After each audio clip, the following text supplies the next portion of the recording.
Hey, what's up everybody? BDF 44 coming at you with another video. Alright, so I did a little praying yesterday in regards to my therapy sessions because I hadn't made one in a long time. I had been making them, but not compelling as it pertains to different conversations outside of what matters to me or just little light-hearted stuff. And I just hadn't been giving y'all the opinion pieces that I often used to give y'all that made the therapy session what ultimately they became.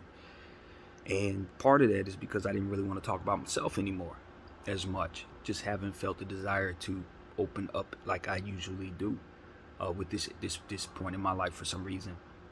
But that don't mean I don't want to have other conversations that need to be had in regards to the same type of thing. So, therapy sessions and things I used to do on this channel that matter a lot to me in that way. So in prayer, I just asked that the Lord get me back on it, get me doing what it is that I often do that ain't just about improving myself, but about bringing real conversations to the channel. I've just been missing that with the duality of these therapy sessions and what they often can mean for both types of topics. So this is where we at. The John Morant conversation I think is interesting because I've had it a million times, and I thought John made a mistake, still do. Flashing a gun, allowing himself to be seen doing the same thing twice. It got him in trouble the first time. I understand why he can't do that because of contractual circumstances.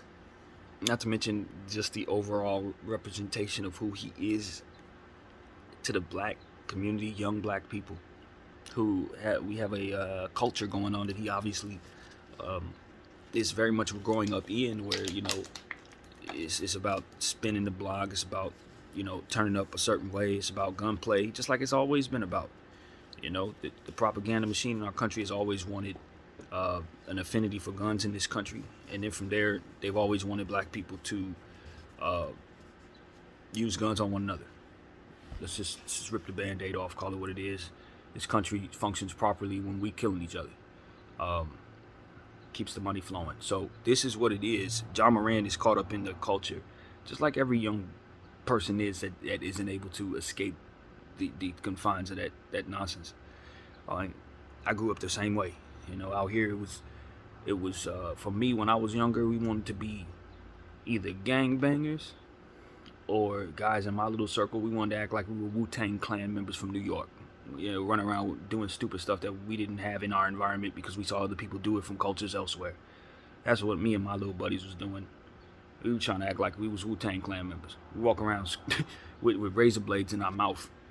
Like, it's just stupid stuff that I used to do. So it's like, I understand being caught up in culture that ain't got nothing to do with your world. I understand that. I ain't grow up like that, but I thought that was what was cool, and there was no purpose for it. We didn't have it wasn't like that.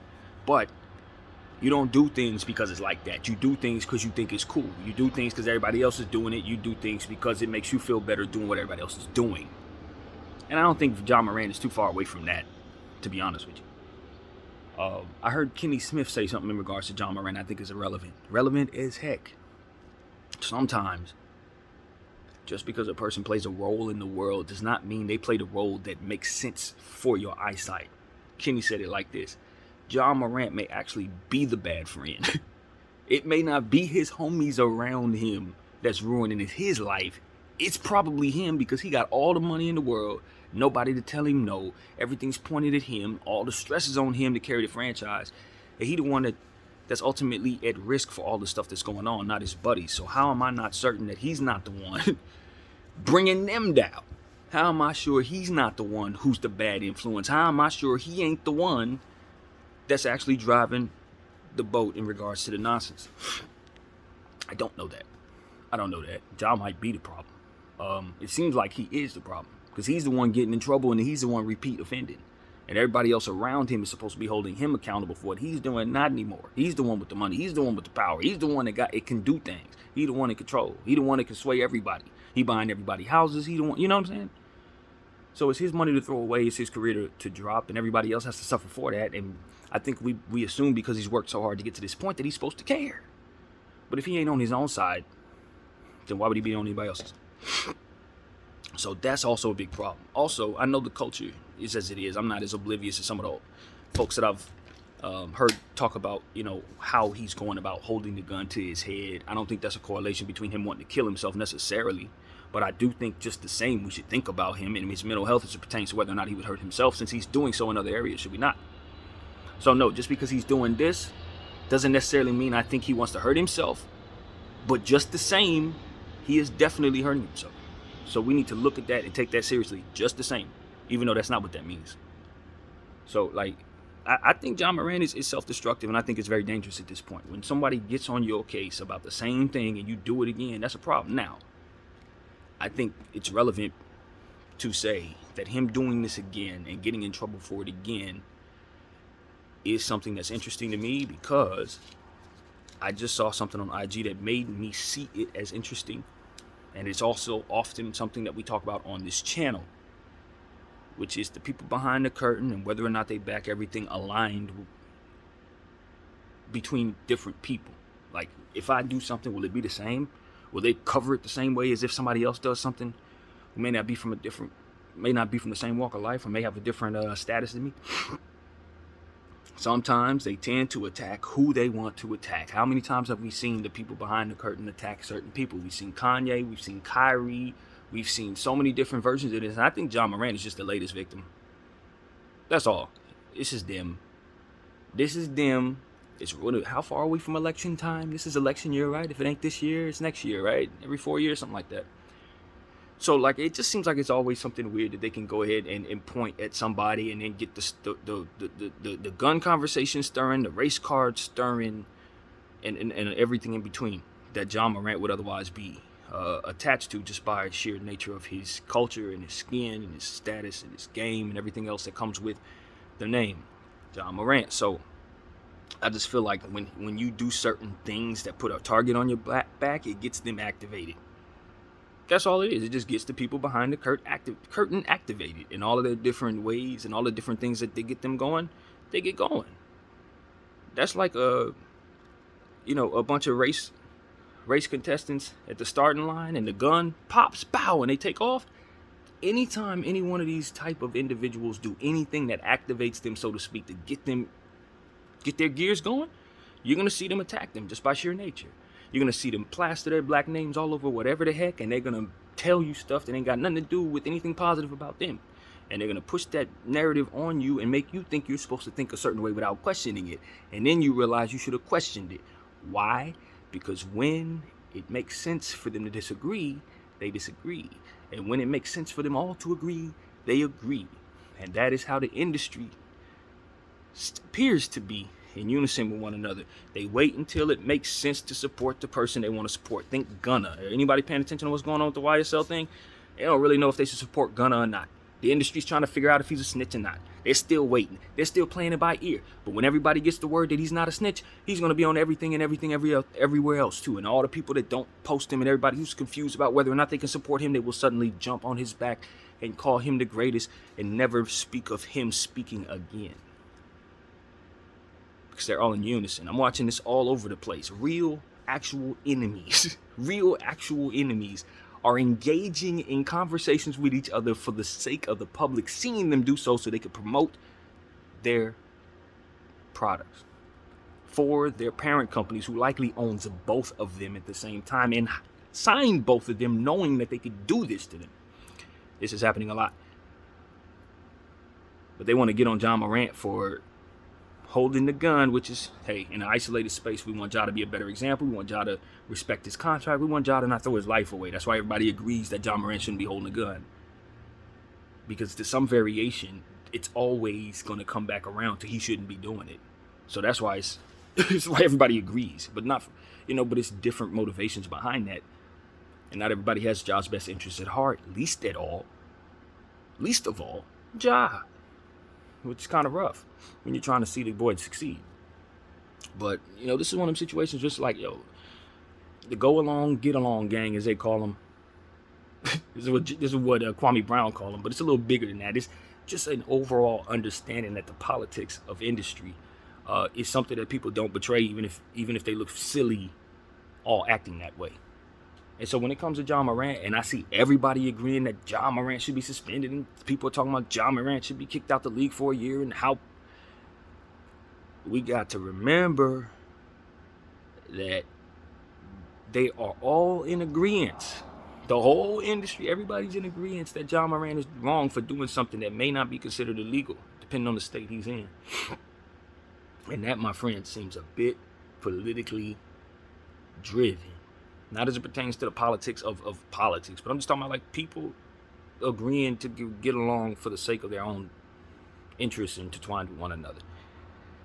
And you see the fakeness of it all. You see it in regards to this job situation. We see everybody who's against what it is that we're talking about. Some of the more helpful voices are essentially bringing up the point that guys like Chris Kaman have been in the NBA with pictures of themselves holding weapons. No suspension, no big deal, no one said anything. What's the difference? And when they try to bring up what the difference actually is, they're just going to come down to something cultural that's going to make them look like they're treating Ja unfair, it seems. And I don't think anybody can shake that. The reality is, it means something different when a black man is sitting in a car with a pistol listening to young boy music than it does when a white man is sitting on his couch with a AR-15. For some reason, it's different. It's different. Not because of what Kaman's thinking, not because of what Ja's thinking, but because of what everybody around him is thinking when they see both of those images. And I just think that that's something that needs to be addressed on this channel. Because I think the people, so to speak, behind the curtain understand that, and they're not doing anything to help smooth that out. Because it doesn't benefit them to do so. They would much rather us see this and then argue over it, protest over it, or what have you. That's just the point. It's like, okay, let's rile the people up, let's get them stirred up by way of this topic, and then from there we watch them do whatever it is they're going to do. And that's what they always do. It's always about us. They use these subjects, but it's always about how we're going to react to it every single time. And ultimately, with every embedded story, they can mold our minds and opinions about certain things that are similar. You see this again, you see this again, you see this again. Now you understand that that is that because you've seen it 3 times. But they showed it to you each and every time the way they wanted you to see it. And we gotta start looking at these people that way. Because that's what it is. It's a pulse. Every time they do a story, it's pulse. You know how they pulse something? If you've ever watched anything at all that needs to be built, it's a repeated rhythmic anything. If you're building anything, if you're knitting, if you're sewing, whatever the heck it is, it's going to be one motion after another to complete what it is that you're making. And so that's what it is. Every time they send us a story, that's one loop, or so to speak. And they're building a web of understanding or misunderstanding that we will all basically align with. And so we got to understand this from that point of view. When they start telling us it's okay for Kaman to hold a gun and start showing us all times of different families with the 5-year-old and the 6-year-old and the 7-year-old and the dad and the mom and the dog all got guns, the togetherness of the family structure and what that means in terms of strength and protecting their household, that's what it's supposed to represent when they hold a gun. But for us, it's not the protection of anything. It's supposed to be the aggression and the deterioration of our communities, deterioration of our people, deterioration of ourselves, and deterioration of their safety in their world, as they're the center of attention and the main characters in it, and we are the dirty antagonists that they ultimately need to sweep aside so that they can keep their environment safe and clean. This is why America, ultimately for me, it's always felt like a place where I was not home, because I understood that I was always looked at from one way or another because of my race as something that needed to either be cleaned up, swept aside, or otherwise managed for the betterment of the country. And that, my friends, has always left me feeling like it's best for me to stay the hell away from everyone. It's God's honest truth. It's one of many reasons why I don't go anywhere. It's because I'm a black man in this country, and they used to put people like me in very, very, very uncomfortable positions for reasons that didn't make any sense other than this. And that scares me very much every day of my life. And I tell people this not because I want to seem weak, but because this is the reality of the embedded, basically, trauma that has been heaped upon my people. And then our trauma itself has been discarded as if it's not supposed to be something that affects us this way by people who could never, ever relate to it because they've never been treated that way. And then we get told that we're not being fair in regards to reacting to our trauma when we point out the various things that may or may not be there as we see it, because we're traumatized by the fact that we've been treated this way so often, and confused by the fact that some people who are traumatized as us within our community also are dealing with their trauma by way of denial and shun us for trying to deal with it It's a real mind screw that those on the other side of it have always understood and have pushed these psychological buttons and have sown this psychological web or what have you within us by way of each and every traumatic event and each and every discarded racial complaint that has come from us. Don't use the race card. Black people are racist because white people aren't getting enough support in regards to the reaction to the racism that black people are receiving and how we've asked for change and received that change. Some people have to be pushed aside in order for that change. Balance was never found, and I think that was done on purpose, so that people would hate us for for demanding what it is that we deserve in fair treatment.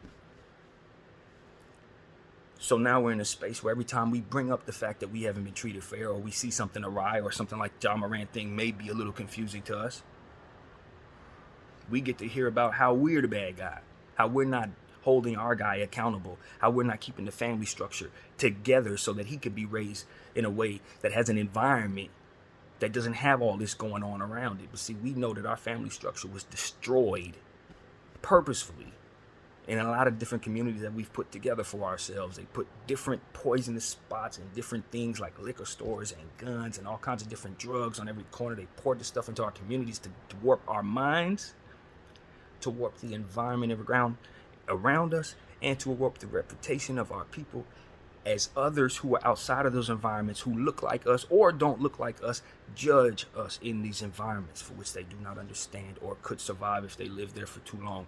This, my friends, is the separation of understanding between races as it pertains to what it is that I see in this country.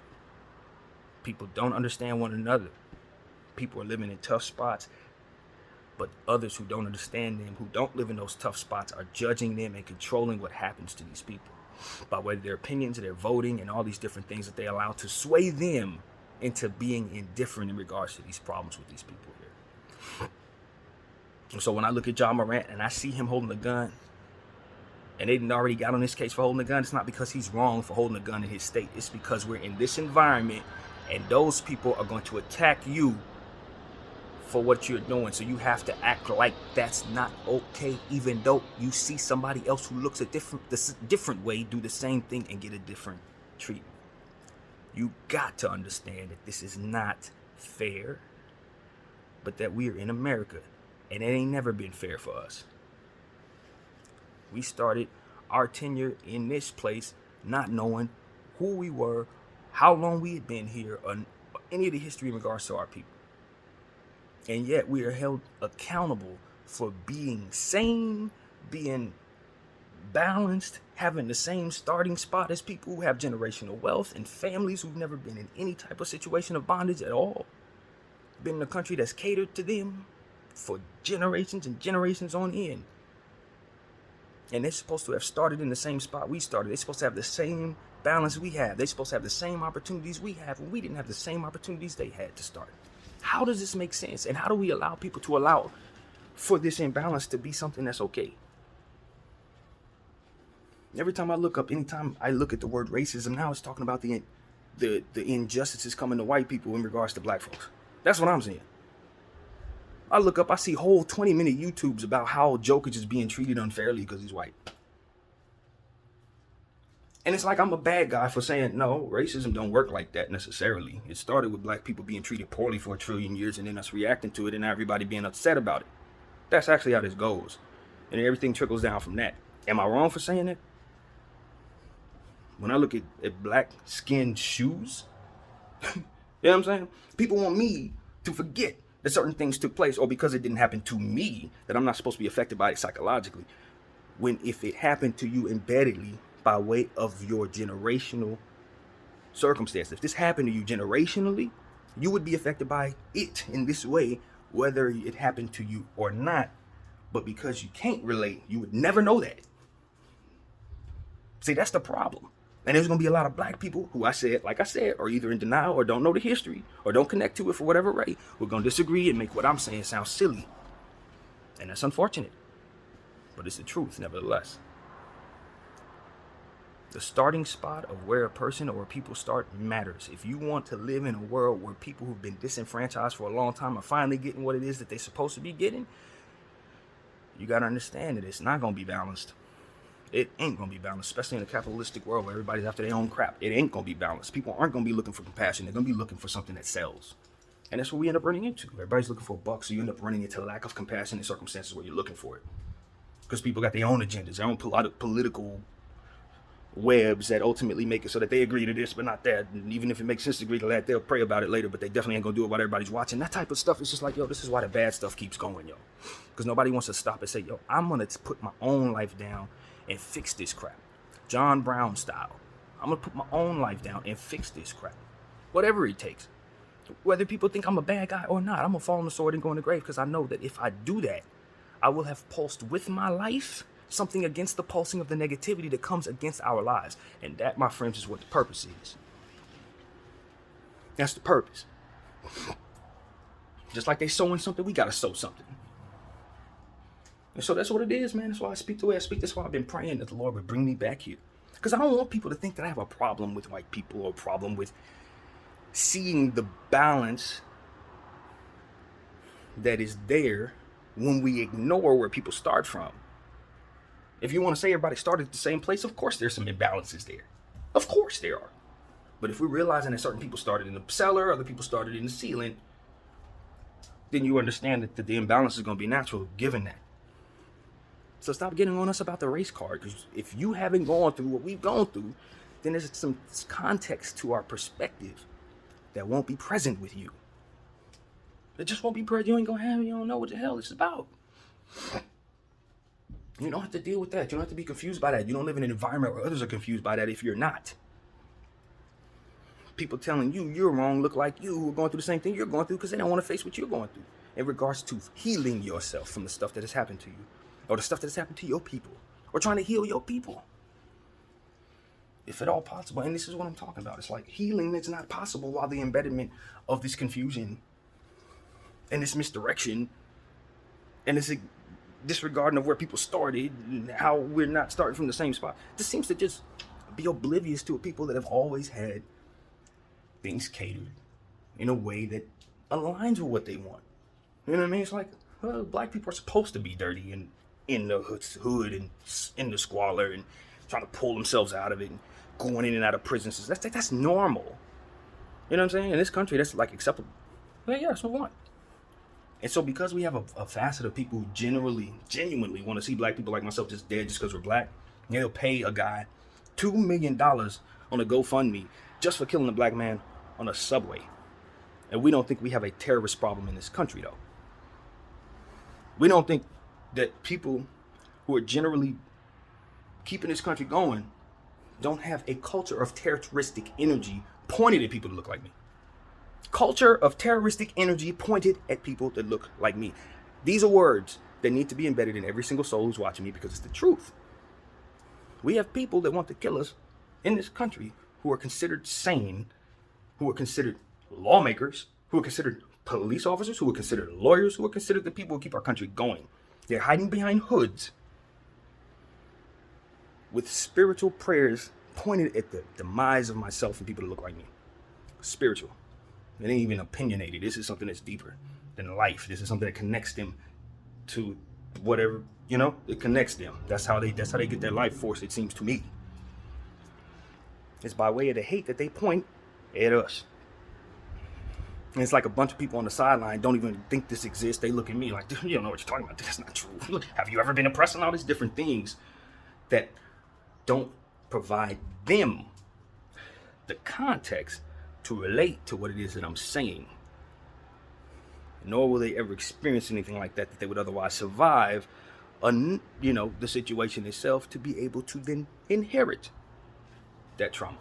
You wouldn't survive it, so you wouldn't have to worry about ever relating to this. So this is what I have to say. Thank you to all of my ancestors who survived the torture, the repeated bullying tactics, and all of the different things that would describe bullying, who went through the unthinkable, traumatic, triggering words of things that would otherwise just make people feel uncomfortable if they were to hear it any further than what it is I want to describe right now. I want to thank my ancestors for surviving that. I want to thank guys like John Brown who helped my ancestors survive that. And certain natives who helped my ancestors survive that. And certain Asian people who helped my ancestors survive that. and people in South America who helped harbor my ancestors when we were running from these terrorists. I want to thank them for surviving, having their feet chopped off, having the kids ripped from them, having opportunities never given, having education depraved of them, and surviving it. I want to thank them for believing in a God that was given to them by that slave owner for no other reason than to keep them in shackles mentally. I want to thank them for surviving the Stockholm Syndrome that this country provided. You understand what I'm saying to you? I want to thank them for surviving the Stockholm that this world provided, because it's a racist world, not just a racist country. Think South Africa and apartheid. Black people, I don't know if we're chosen. I've been having conversations with you guys about stuff that I learned last year, Hebrews to Negroes, all of that stuff. I didn't further dig deeper into it like I should have, but I'm telling you, if black, if dark skin, if bruised brown isn't chosen for something special, we sure are taking a lot of negative punishment first. We sure are taking a lot first. If it's not supposed to end with us being successful, we sure are last first. You know, the first will be last, the last will be first. We've been taking on last type energy on this planet. Whole lot of last. And we still lasted. We're still here.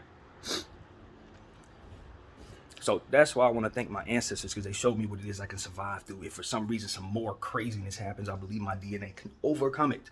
Apocalypse, whatever. We're going to be left here. It ain't going to be nothing but us and the damn roaches. That's it, because we've survived more than anybody else has been tested, as far as I can tell, through what it is I've studied, with respect to everybody else who's been through thousands of years of slavery. Even though I don't know of you, you probably existed for certain, because this behavior is something that humans continue to display over and over again since the biblical days. So I'm pretty certain we weren't the only ones who went through ridiculous long lengths of slavery and bondage. My question is, why was it so important to keep us from knowing who we were? Why was it so important to keep us from understanding who the hell we were? You know, I'm thinking about something else. It just pisses me off. This ain't got really much to do with what it is we're talking about, but it does speak to the overall environment that black people have to deal with. It's a basketball player. He was in his games, probably a high school game, didn't look professional to me. And his momentum had him running out of bounds into the stands. And as he was running out of bounds, he was moving so fast, it had him running up the steps into the crowd. And who was waiting for him at the top of the steps? An old man who was not black, with his hand like this. As the black man was approaching him, he was going to hit the player because he was coming at him. Now, that pissed me off, because the man who did that to him was some type of other Russian, white, some other stuff. They was something else. Looked like they were overseas, so he was a native of that country. Old man, probably had dementia. Probably had some trauma from the war. Everybody was making every excuse for this man. That's why I have all these ideas about why he was going to hit this guy, other than the fact that he was a racist, terrified of a black man coming at him who was twice his size. This was a situation where it didn't matter if it made any sense at all why that man was coming at him. It was just that he was big and that he was brown that made it so that this man needed to attack him. If he had a gun, he would have shot him. If he had a knife, he would have stabbed him. If he had a bazooka, he would have blew him away. The man posed no threat to you other than the fact that he was coming at you running out of bounds in a basketball game. He wasn't aware of your existence, let alone that he should be protecting himself against you. Now, for those who believe that this man was traumatized, old man from the war, all this, they say to me, it wasn't racially motivated. He was traumatized. Well, I tell you, he's white. He's from America. He saw a black man coming to him, and his subconscious mind told him to attack. That is racism. Because if that person wasn't black, he would have assessed whether or not that person was even a threat. But that he was black, his mind and his soul, regardless of what his mind was actually telling him, put him in fight or flight mode just because of what the image is. It's spiritual. Racism is spiritual. They ain't even got to think about it. It's in their fucking heads. It's in their hearts. And this is why I speak such venom into this camera in regards to it. Because I'm not going to let people disregard me in regards to the race card as if it's something I'm playing. This is trauma you're seeing. This ain't no... And I've been wanting to say these words for a long time. Because I felt this way for a long time. I don't know how other black people feel. Like I said, there's a lot of people out there who don't agree with me, who believe in the we're not victims mentality, but they control not the environment nor the embedded nonsense that goes into the minds of their brothers. You control yourself. You can't control them. You got to stop them to control what it is that they're and we're taking in.